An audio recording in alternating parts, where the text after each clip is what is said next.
बिस्मिल्लाहिर्रहमानिर्रहीम अस्सलाम वालेकुम। की हाल है भैन भाई? अल्लाह पाक तुहानू खुश रखे, सलामत रखे। जिहड़े प्रदेश भैन भाई ने अल्लाह पाक उन्होंने अपनी हिफ्ज़ो मान च रखे तो हसदा वसदा रखे।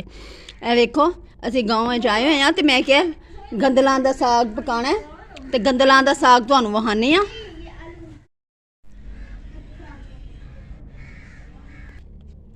हुण असी गंदलां दा साग जिहड़ा ना कट्टन लगे हाँ। मैं अपनी भैन दे घर आई हुई हाँ गाँव च, असी उत्थे साग बनाउण लगे हाँ। कुछ कट लिया, कुछ कट्टण वाला रहिंदा।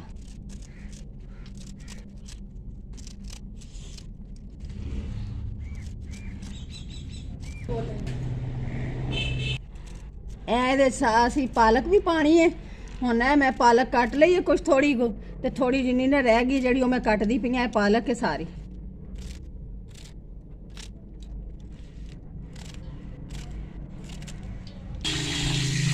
हुण इनू ना गंदलां नू धो लांगे, पालक नू भी अच्छी तरह धो के ते फिर इनू ना बॉयल करन लई रखांगे।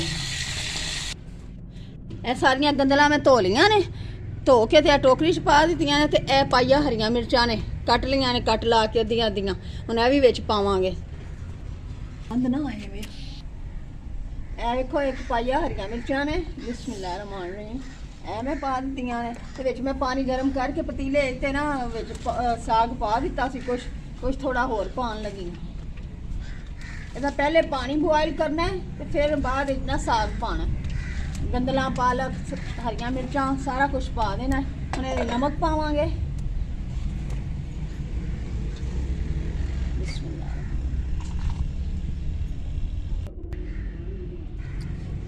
ਉਹ ਪਤੀਲਾ छोटा सी ਤੇ ਅਸੀਂ ਇਸ ਦੇਗਚੇ ਦੇ ਵਿੱਚ ਹੁਣ ਨਾ ਸਾਗ ਪਲਟਾ ਲਿਆ ਗੰਦਲਾ ਇਹਦੇ ਵਿੱਚ ਪਕਾਉਣ ਲੱਗੇ।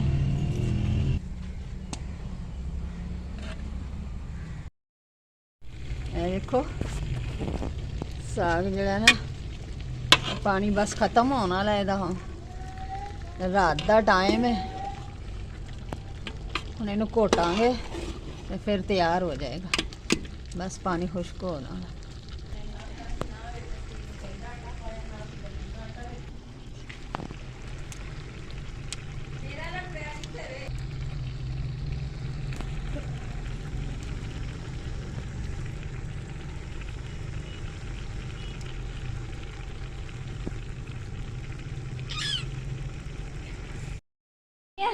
ਹੁਣ ਅਸੀਂ ਇਹਨਾਂ ਘੋਟਣ ਲੱਗੇ ਆ।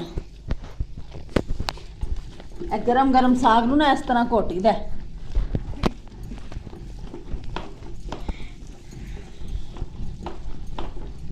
ਫਿਰ ਬਹੁਤ ਜ਼ਿਆਦਾ ਅੱਛਾ ਬਣਦਾ, ਮਜ਼ੇ ਦਾ ਮੁਲਾਇਮ ਹੋ ਜਾਂਦਾ।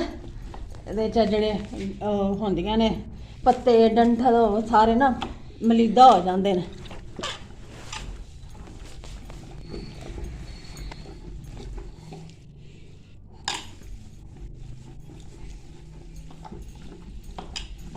ਨੂੰ ਤੜਕਾ ਲਾਣਾ ਰਹਿ ਗਿਆ, ਉਹ ਅਸੀਂ ਹੁਣ ਤੜਕਾ ਲਾਣੇ ਆ। ਮੈਂ ਘਿਓ ਰੱਖਿਆ ਗਰਮ ਕਰਨ ਲਈ।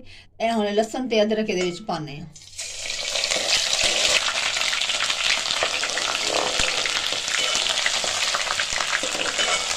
ਸਾਗ ਵਿੱਚ ਅਸੀਂ ਹਰੀਆਂ ਮਿਰਚਾਂ ਕਾਫੀ ਸਾਰੀਆਂ ਪਾਈਆਂ ਸਨ ਤੇ ਇਸ ਲਈ ਨਾ ਹੁਣ ਇਹਦੇ ਵਿੱਚ ਮਿਰਚਾਂ ਹੋਰ ਪਾਉਣ ਦੀ ਜ਼ਰੂਰਤ ਨਹੀਂ ਹੈ।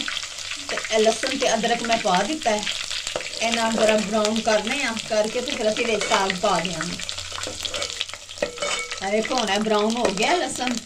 बस होने दे इतना सी साग पाने। साग फ्रीज किया है असी जरा इसलिए ना होना विच पाने।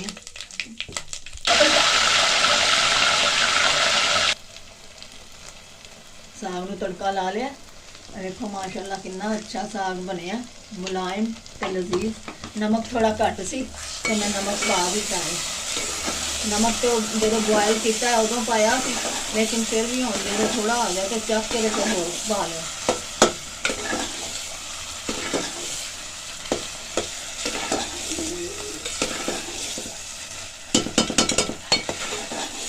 घ्यो पा दिता, साग तड़का लग गया, साग सारा तैयार हो गया।